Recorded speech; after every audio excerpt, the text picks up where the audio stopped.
मल्लावा थाना के नए जो थाना प्रभारी आए हैं नियुक्त होकर के, कल ही उन्होंने चार्ज संभाला। उनके लिए सबसे बड़ा चैलेंज है निर्भय सिंह जी के लिए, क्या वो इस घटना का सफल अनावरण कर पाएंगे?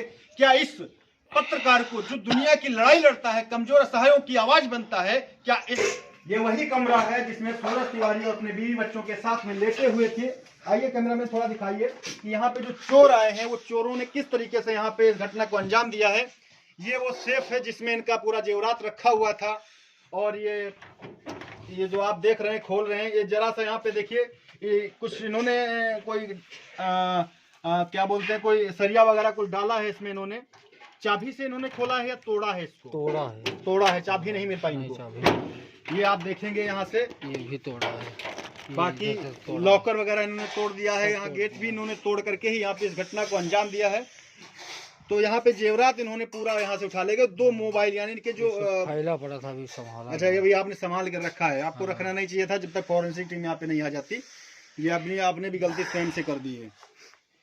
और यही पास में आप देखेंगे, सूरज तिवारी इधर आइए थोड़ा दिखाइए, ये पास में सेफ है और ये दोनों लोग यहाँ पे लेटे हुए थे, यानी बिल्कुल भी इसके यहाँ पे स्पेस नहीं है।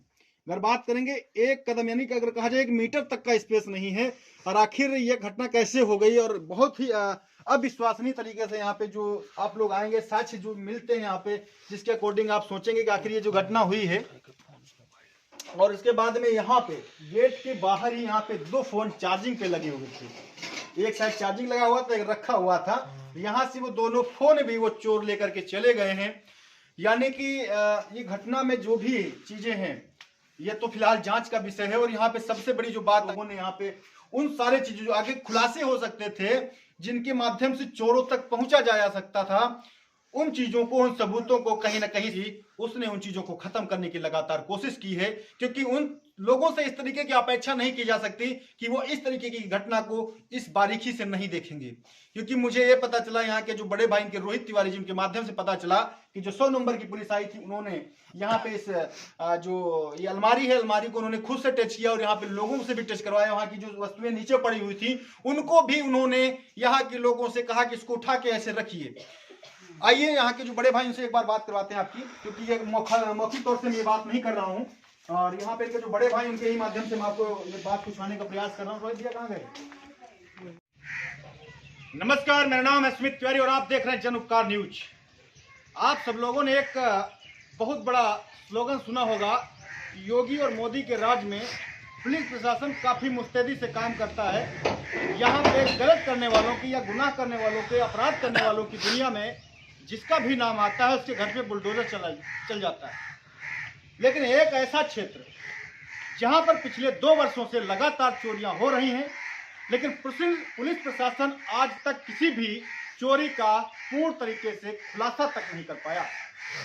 जिसका कारण यह है कि चोरों के इतने ज्यादा मन बढ़ गए हैं कि सामने आप देख सकते हैं प्रेस लिखा हुआ है, आवास कार्यालय लिखा हुआ है। ये घर है एक पत्रकार का, जो आम जनमानस के दबे कुचले असहाय लोगों की आवाज उठाने के लिए लगातार तत्पर रहता है।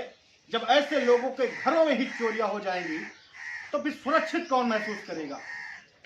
जी हाँ, बिल्कुल आप देख सकते हैं सामने लिखा हुआ है, यहाँ के सूरज तिवारी जी हैं, इनका घर है, ये एक पत्रकार हैं। और इनके ही घर में आज बीती रात, जो भी रात बीत चुकी है, इस रात में लगभग 2 से 2:30 बजे या 3 बजे के बीच, यानी 1 घंटे के अंतराल में यहाँ पे चोरी होती है। और चोरी छोटी मोटी नहीं, लगभग 2.5 से 3 लाख रुपए तक के यहाँ के जेवर और कुछ पैसे सहित मोबाइल तक यहाँ से चुरा ले जाते हैं चोर। इससे पहली वाली बीती रात में नया गांव में भी एक चोरी का घटना सामने आया था।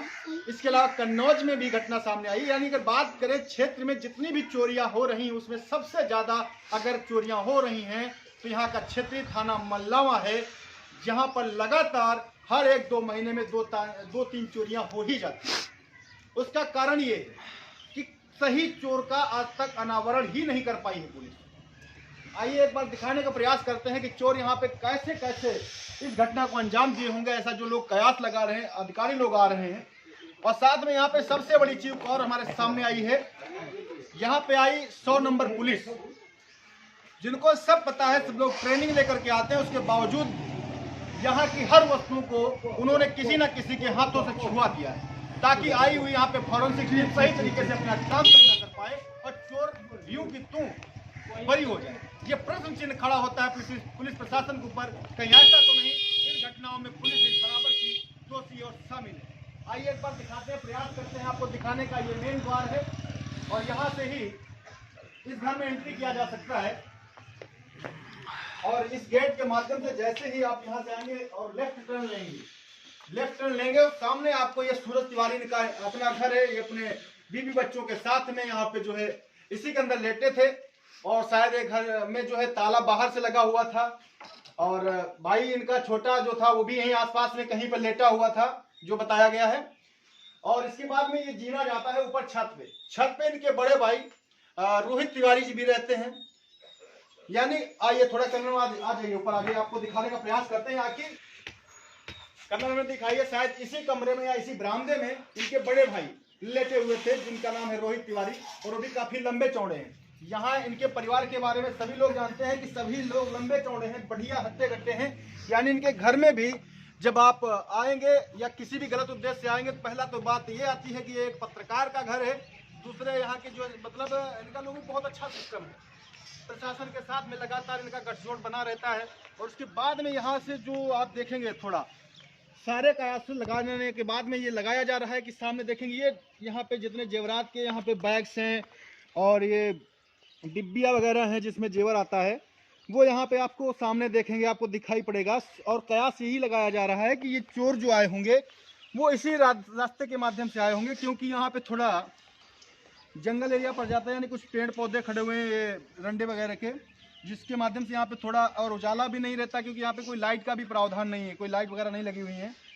और तो चोर लोग कहने का मतलब ये है कि योगी आदित्यनाथ जी की सरकार में जहां पर, और दूसरी बात और बताने का आपको प्रयास करेंगे कि इस मल्लावा थाने में लगातार पिछले 2 वर्षों से कोई ऐसा थाना इंचार्ज नहीं है जो यहाँ पे 2 से 3 महीने तक अपना कार्यकाल पूरा किया हो, क्योंकि चोरियां इतनी ज्यादा होती हैं और चोरियों का कोई सफल अनावरण नहीं हो पाने के कारण उच्च आला अधिकारी लगातार यहाँ पे ट्रांसफर का खेल खेलते रहते हैं, लेकिन चोरों के हौसले पे जरा भी लगाम लगाने में कामयाब नहीं हो पाई है यहाँ की मल्लावा थाने की पुलिस। योगी आदित्यनाथ जी की सरकार में इससे लगभग बीते 6 या 7 महीने में जब घटना हुई थी नया गांव चौराहे पर 2 से 3 या 4-5 दुकानों में चोरियां हुई थी, उसी समय यहाँ के पुलिस अधीक्षक थे राजेश द्विवेदी जी। उन्होंने यहाँ पे जो है 3 जो है सिपाही और 2 उप निरीक्षकों को सस्पेंड किया था। उसके बाद में कुछ दिन तक जो है ये कार्रवाई जो है रुकी रही। उसके बाद में फिर से वही दोहराने वाली प्रक्रिया शुरू हो गई। इसी प्रकार से एक ऐसी घटना आई थी पिछले वर्ष कि एक गांव में एक बेटी की शादी थी और एक उसी रात में उसके पूरे परिवार का पूरा दहेज सहित पूरा सामान गायब हो जाता है और यही मल्लावा की पुलिस एक भी किसी भी प्रकार से सुराग तक नहीं जुटा पाती है। सबसे बड़ा चैलेंज है यहाँ के जो नए बने थाना प्रभारी हैं